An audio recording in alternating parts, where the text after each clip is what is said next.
અરે આજે જમવાનું શું બનાવ્યું છે? બટાકાનું શાક અને ભાખરી બનાવું છું. કોક દિવસ તો મને ગમતું જમવાનું બનાય. કાયમ તને ગમે એ બનાય કરું છું. તમારે જે હું બનાવું ને ચૂપચાપ ખાઈ લેવાનું. જે દિવસ હું તમારા માટે બનાવું છું એ દિવસ તો તમે બહાર ખાઈને આવો છો. અરે પણ તારે મને ફોન કરીને કેવું તો જોઈએ ને કે આજે હું તમને ગમે એવું બનાવવાની છું, તો બહાર ખાઈને ના આવું. એટલે હવે મારે શું બનાવવું એ તમને ફોન કરીને પૂછવાનું એમ ને? નવા લગન થયા તાર તો દરરોજ પૂછતી હતી, હવે નહીં પૂછાતું? એ નવા લગન હતા ને એટલે એ વાત અલગ હતી. અને ખાઈ ખાઈને આટલું રેદું બહાર આવ્યું છે તોય નવું ખાવું છે. અલ્યા લગન તો થઈ ગયા, ભલે રેદું બાર ને કરતું મારું, તને બતાવવાનું છે હવે મારે.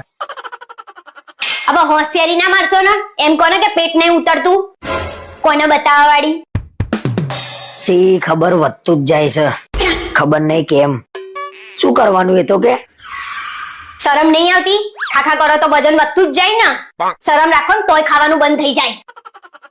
ખાવાનું તો બંધ થાય એવું લાગતું નહીં, ખબર નહીં ખાવાનું જોઈએ ને એટલે ખવાઈ જ જાય છે. આમ નામ ખાતા રહેશો ને તો હું તમને લખીને આપું કે તમે દોડવાનું તો દૂર છે ચાલી નહીં શકો, નાસિક ઢોલ જેવા થઈ જશો. કાલથી બહાર જમવાનું બંધ અને ડાયટિંગ ચાલુ જોરદાર.